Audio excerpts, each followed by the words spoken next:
Hey, welcome to Bridges Live. This is Dr. Paul Dyer, and welcome again. I'd like to thank all my sponsors and listeners. You can always reach me at drpaulholisticscience.com. You can always listen to the show at iHeart and iTunes Radio. And again, we like to highlight the people that are doing some amazing stuff in the world. And again, Bridges Live, it's about information, understanding, and action. And I have another great guest, and I'd like to thank all my guests, my past guests, and of course, future guests that will be on. But Bay, welcome to Bridges Live. Thank you. Thank you, Paul. Hi. I'm going to pronounce your last name because I know it's Hagebeek, right? Yes, that will do for you. Well, please you say it. Okay, it's Hagebeek. Hagebeek. Yes. Again, that's so. Where is the origin of your name? I don't know that precisely, but I guess it's because I'm based in the Netherlands, and it's, I guess, a German-based name. So it will be a mixture of Dutch and German, I guess. Oh, wow. So welcoming at Bay, tell us a little bit about your practice, and then we'll get right into the show. Mm-hmm. Sorry, what was the question? Yeah, tell us a little bit about your practice, and then we'll get right into the show. Okay, yes, as I said, I live in the Netherlands. I'm an entrepreneur and I work with people. And I have two businesses. One is a business in which I'm helping people that are in recovery of addiction and psychiatric diseases. And the other is a business in mental coaching for sports people that are performing on a high level. So when you started doing the mental coaching, and I like that, when it comes to performance and athletic performance, we know that once we tap into what your mind can perform, your body will totally react to. Mm-hmm. When you start doing, let's get with the stuff you're doing with addiction, how is that working? With the mind and I worked in addiction for a very long time, and then it was clinical, and I noticed that there's a lot of endurance needed for being in abstinence of drugs and alcohol. And so I noticed that there was indeed a lot of things missing in the treatment. I guess I thought it was missing. So I developed like a method or the base that my business is grounded on is that people need something to live for. In order to stay abstinent from drugs and alcohol. And I applied that to the mental coaching now also for the sports people, because I think a lot of most of the times in coaching and training sports people, there's a lot of emphasis on performance. And I think there is a whole area to explore in the why are you doing this, and how can you combine your sports career in a healthy way with your private life. I agree with you, Bay. Before we get on with some of the mental, what was the thing that you noticed that was missing in addiction? I know when I was doing addiction, working with people with addictions, I personally didn't like recovery, because recovery always seems like you're going to go back. I always like to say this is a process of healing. So what was some of the things that you noticed that was missing? I noticed that was missing. I sometimes I speak about recovery also, but I guess that's because I'm Dutch, and that's a word that I like to use. But when I'm talking English, I mean. But what was missing is the here and the now, because there's a lot of emphasis in what went wrong, how was your childhood, and all that stuff. And of course that's important, but it seems to me that all the people that are giving the treatment are thinking that that's the most important thing also. So what I was doing, or I am doing, is how can you learn from the past and apply these lessons in this daily life. And one of the things I did was, I looked back a bit with people with severe addiction, and then I said, okay, what were you good at during your addiction? Maybe you were good in hustling money, maybe you were good in fooling people or whatever. And these qualities we take, and they were seen as more negative qualities back then, because they were used to misuse people or substances or whatever. But if you make them positive, you see that those are qualities that belong to you as a human being, because hustling money is that you are creative with finding ways of earning money. So you can use that in your daily life now and use it in a healthy way. You understand me? I do. I totally get it, and I think that is brilliant. I a lot of times I know people from the street that I talk to, people like, if only drug dealers can change their ways of selling drugs, which is illegal, to something that is helpful, man, we would have a great community and a great prosperous nation. Yeah. Yes. That's correct. That's what I mean. Yes. So then you got into, and then you started your business into mental performance and mental coaching. Now explain what mental coaching is for you. Explain that, because I think I'm totally on board. I know exactly where you're at, but I want you to explain it for the Bridges Live. Yes. Okay. Well, I guess I made my own mix out of it, because I guess you mean the mental coaching in the sports for the sports people, right? Yes. Yes. Okay. Like I said, I think, I guess, and I saw there's a lot of emphasis on performance, and also at least in the Netherlands, and I think that's all around the world, because that's the most important thing about sports people, is that they have good performances. And but there's a danger in it. If you as a sports person, if you only focus on the performance, there is a danger in it of becoming depressed or getting anxiety or troubles with your weight or stuff. If there are no resilience sources on which you can rely as a human being to be healthy in life overall. So I'm a bit searching for my words here in English, I noticed. But if you are, hold on, I think I lost you a little bit. So hold on for a second, because I think I lost you. Let me see if I can get you back here on.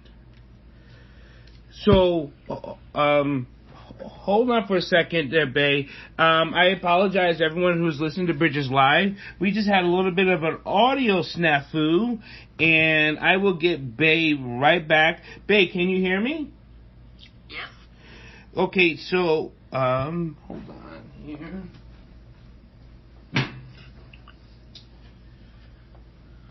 I can't hear you now. Okay, so you were saying again about the mental performance again. Go ahead. I don't know where you lost me, but I was saying that if you have, the more you have resources in your life as a human being on which you can rely for resilience and getting energy and stuff, the more your performance in sports are getting better, and also for a longer period of time.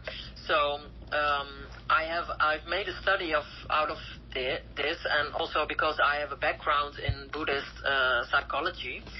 So I mixed the social psychology knowledge and experience that I have with the Buddhist psychology, and in that I apply I look at sports people from a point of view as out of balance. Yeah, so a person as a whole, I always say a person is a head, a heart, and a body. And if that all is in sync, you are going to gold.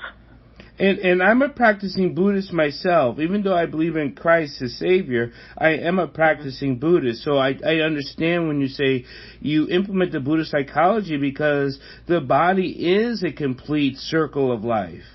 Yes.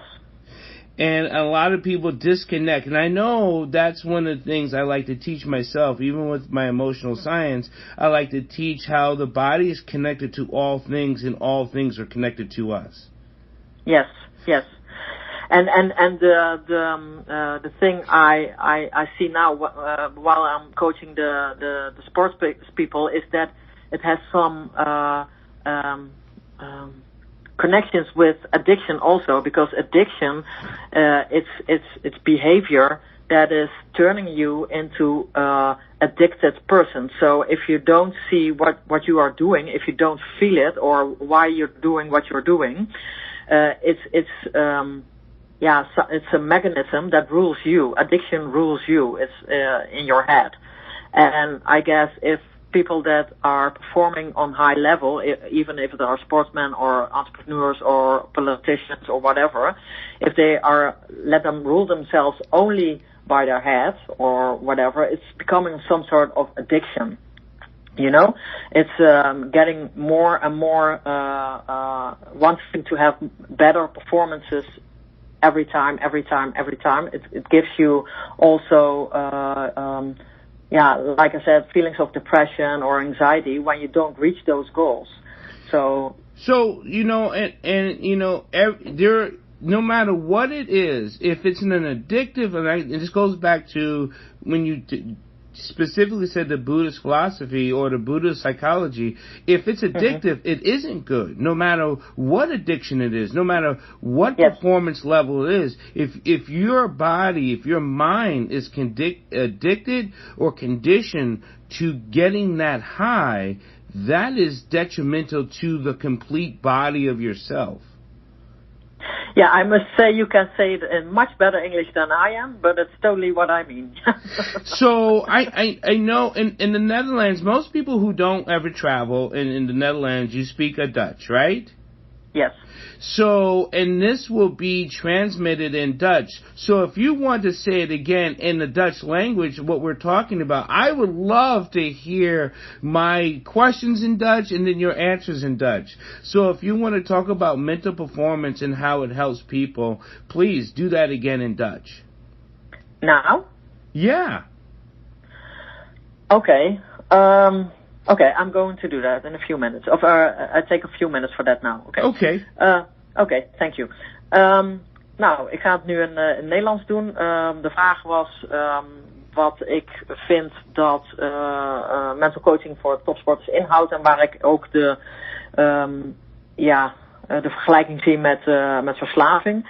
En het ging er eigenlijk over, en dat zei Paul net ook al heel erg goed, dat als je heel erg focust op bepaalde dingen en je hebt geen oog meer voor andere dingen, dat je dan heel snel in een soort van verslavingsmechanisme kunt komen, waar je geest en je lichaam ook op gaan reageren. Dus als je dan niet krijgt wat je wil of wat je denkt dat je wil, dan kun je daaronder gaan lijden, bijvoorbeeld door depressie of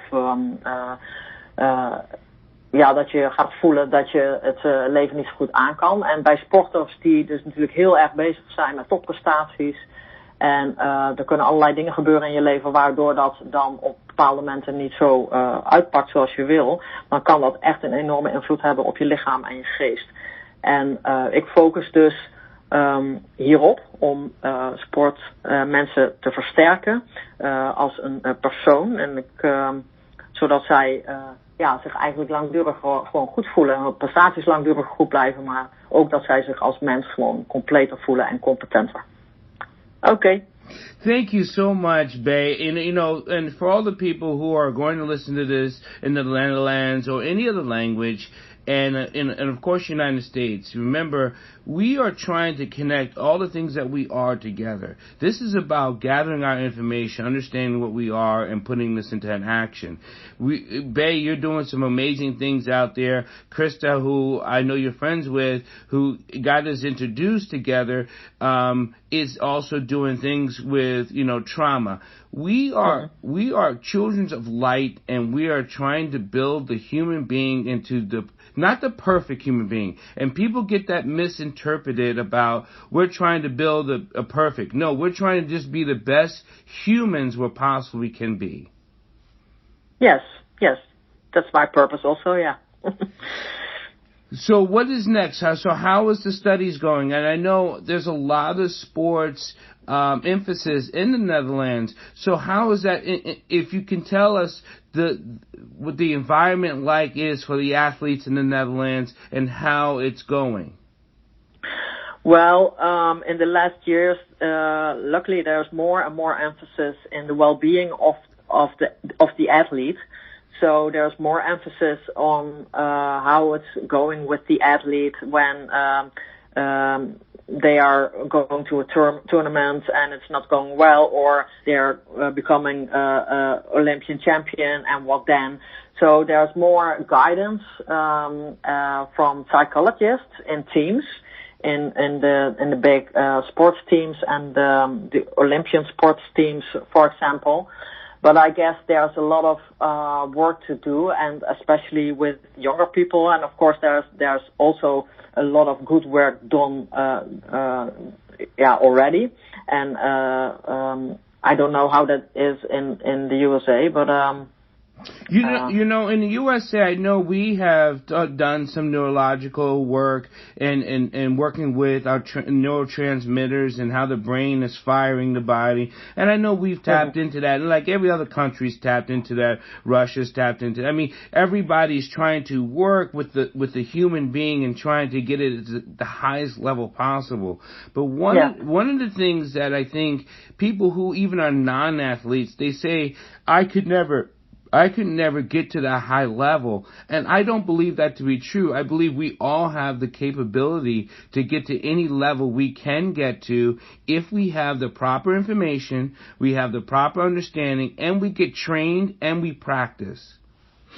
Yes, I think that too, and that's also my own purpose in life. But it's really interesting to see that there's also a lot of other people that are saying there's so much emphasis on performance also in daily life, and that's also because we have the smartphones and everything is going fast and connected and stuff. But I think if we're saying everything is going so fast, so let's slow down and back down, that we are going to miss things in now and in the future. We have to bring up kids so that they can go with the flow in this daily life as it is now, because we are not living in the Middle Ages anymore. And so I think to raise competent people and children, it's necessary to view at performance and stuff from a different view. So I guess it's more about, like I said before, it's about resilience and people, giving the ability to share about their difficulties in life without their feeling ashamed and stuff. There's a more open sphere to connect to each other, I guess, and we are going next level in this world, and we need that because the world is burning, I guess, a lot due to war and environmental crisis and stuff. So I think this is a call for more healthy living, but also healthy healthy performance environments. Is healthy living. You're so spot on, Miss Bay. And then it's healthy connections. We are missing the connecting with other people, other lives. And that's why I enjoy talking to across the world, across the people, anybody, your neighbors, anyone you meet on a daily basis. And it's again having that true connection, because even in the United States or across the world, across anyone, like you said, the young kids are they're being missed, and they're committing suicide, and there's people killing themselves. That's because they feel like they're not being seen and not being heard, and no one's working with them so they can live their best life. Yes, and the speed in which we are living nowadays, we can be mad about it, and we can think, it would be nice if it would be much slower, but it isn't. I like to work from the moment in how it is, and I guess connection is always the answer. If it was in early days, and it is now, and it will also be in the future. And if there's life in other planets, we need connection. This connection is the key. And it's funny that you stated this also, and I heard that also in the conversation with Krista, that you were talking about connection. Connection is also the most important thing to prevent people from addictive behavior, because there are studies around that. If people are feeling connected and feeling seen and feeling held and stuff, their need for addictive behaviors is so much less than if there's no connection. Is there, I know drugs drugs will always be an issue because it's been around since humans and in the beginning. Is there a lot of crime in the Netherlands because of drug addiction? Yes, of course. Okay. Yeah. Well, on a good note, we know this is the Olympic year, right? Mm-hmm. Do you have any connections with an athlete that's going to be representing your country in the Olympics? Yes, I'm coaching an Olympian athlete. Yes. That is amazing. So we'll talk more as the Olympics go on, and we can have this great communication about our team against the other team. And I wish you well. If there's anything you'd like to say to us, first in English and then in Dutch, please. Okay. Well, Paul, I want to thank you for this conversation. I enjoyed it very much. And I think it's cool to be on a American podcast talking about these topics that really inspire me and drive me to do the best in life. I'm going to say that in Dutch now. Ik wil Paul bedanken voor dit leuke gesprek. En ik vind het heel erg leuk en inspirerend om op deel te nemen aan een podcast die wordt uitgezonden in Amerika. En te praten over dingen die mij inspireren in mijn leven en in mijn werk. Om zo goed mogelijk mensen te zijn en ook dat met andere mensen te bereiken. Thank you. Danke. And I speak especially ein bisschen Deutsch, but ich verstehe Großdeutsch, and so I understand some of the words you say because it sounds so similar to German. Yeah, correct. Oh, it's beautiful. So I hope to talk with more people from the Netherlands, and let's keep our communications and lines open, because like we talked about Miss Bay before and all of us, connection makes the world stronger, and only we could be stronger together. Thank you, Bay. Thank you, Paul. You have a great day. The same. Wish you the same.